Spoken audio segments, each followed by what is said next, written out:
solution to poor earnings. See it all the time. And in many cases, it's health, family issues, whatever the case, where the car wash has not been managed properly. What do we do about that? It's hard if the wash is in good shape, but most of them are not. So we go in, do our maintenance checkup on it, issue a new performer, probably see $500,000. And again, I'm trying to go fast. This particular case here, I had the buyer approved, subject to finding the wash. He finally found the wash, experienced buyer, experienced in the business. We couldn't get him approved for a $2 million acquisition because it wasn't making any money. We went in, did our thing, came back and said, we need, Mr. Banker, we need $2.5 million because we need to spend $500,000. And by the way, here's the performer, blah, blah, blah. Got the loan approved. Just got turned down 30 days earlier for $2 million, got it approved 2.5. Let me quickly ask any question. And by the way, feel free to stay over to the next session. We're just going to repeat same thing. Any questions from anyone? You bet. Thank you. Existing wash, and like I get like a guaranteed payment, let's say, for operating the washes, right? How does that fit in? Did that come out? I'm sorry, you're operating a wash, right. And what was the question? Like guaranteed payments, let's say, because I remember there's only been paid salary. Good question. Yes, good question. And I should have stopped early and asked some of these questions. He or someone owns a wash. And in this case here, let's say he's paying himself a sweet spot that the lenders like to see, and it's not for you, but a sweet spot they like to see is say $40,000, depending on your wash, maybe $60,000, whatever you could hire someone to do. And then they'll break it out in two categories. One is that salary. The second one is all the other employees.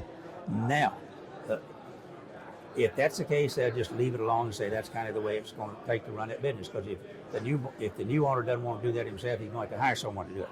However, occasionally we see, instead of it being $50,000 for your salary, it might be $250,000. So in effect, you're taking out a $200,000 bonus, if you will. You're not calling it a bonus, and you're paying taxes on $250,000. Now the lender is going to look at that and they say, oh, we don't want to saddle that wash then with that much of wages, because that should have been characterized as $200,000 bonus.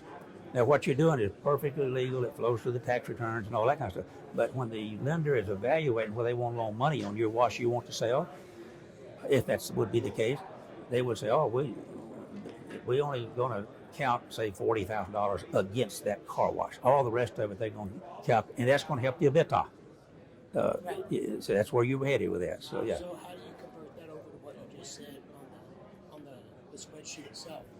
Well, good question again. Do you have any more of those? We got a bunch of them, and two over here. And by the way, this and all this other stuff's on the web, so. You bet you. And just grab some out of there and grab one back here and so forth. What was I on that? You had some question. Yeah. Good. Whenever we are doing an existing wash to get financing for an existing wash, whether you're buying it or selling it, we do what the phrase we use in the lending business is add backs. So we take your tax returns, and then I take the P&L from the tax. This can be on some tax returns real clearly. Sometimes it's not. We need the P&L to kind of, and then we compare them together. And there's where let's say that you had $200,000 more salary than you really was. Then we add that back.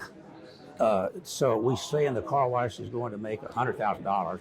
Now we're going to add back $200,000 that it really made, because that was a bonus you got. And here's something, we see it all the time, where you expense items, and this is your CPA and your tax guy's decision making, but so often you will expense maybe $50,000 widget or brush or motor or whatever.